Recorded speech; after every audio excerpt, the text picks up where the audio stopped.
നമസ്കാരം. Raf talk ഫുട്ബോളിലേക്ക് അവർക്കും സ്വാഗതം. ബ്രസീലിനൊരു ഗോളടി മികവുള്ള സ്ട്രൈക്കർ വേണം. പല ഓപ്ഷനുകൾ പരീക്ഷിച്ചു കൊണ്ടിരിക്കുകയാണ് അവരുടെ പല കോച്ചുമാരായിട്ട്. അതിപ്പോൾ വർഷങ്ങളായിട്ട് തുടങ്ങിയതാണ്.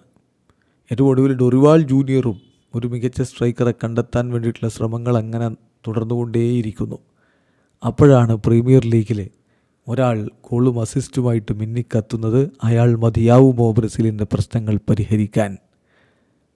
നമ്മൾ പറഞ്ഞു വരുന്നത് മാത്യൂസ് കുഞ്ഞയുടെ കാര്യമാണ്. ഇന്നലെയും അദ്ദേഹം ഗോളടിച്ചു.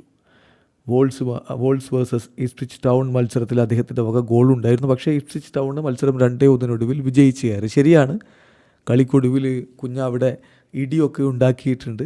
അത് നമുക്ക് വേറെ ചർച്ച ചെയ്യേണ്ട കാര്യമാണ്. അദ്ദേഹത്തിന് ബാൻ വരുമോ എന്നുള്ളത് കണ്ടറിയണം.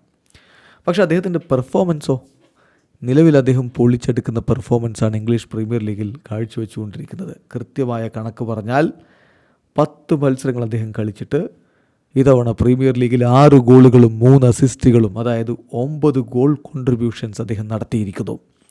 20 കീ പാസുകൾ, 7 ബിഗ് ചാൻസുകൾ അദ്ദേഹം ക്രിയേറ്റ് ചെയ്തിട്ടുണ്ട്. സോ മികച്ച പ്രകടനമാണ് മാത്യൂസ് കുഞ്ഞ ഇപ്പോൾ പ്രീമിയർ ലീഗിൽ നടത്തിക്കൊണ്ടിരിക്കുന്നത്. ഡൊറിവാൾ ജൂനിയർ ഇത് കാണുന്നില്ലേ എന്നുള്ളതാണ് ചോദ്യം.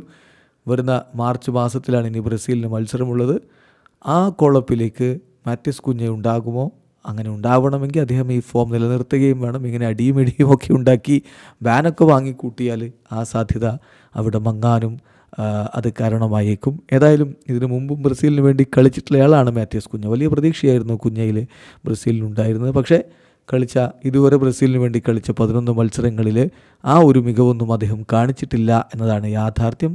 ഇപ്പോൾ വീണ്ടും അദ്ദേഹം ഫോമിലേക്ക് വരുമ്പോൾ ബ്രസീൽ ഒരിക്കൽ കൂടി അദ്ദേഹത്തെ പരീക്ഷിക്കാൻ തയ്യാറാകുമോ? കാത്തിരുന്ന് കാണാം. വീഡിയോ അവസാനിക്കുന്ന ഫുട്ബോൾ ലോകത്ത് കൂടുതൽ വിശേഷങ്ങളുമായി റാഫ് ടോക്സ് വീണ്ടും എത്താം.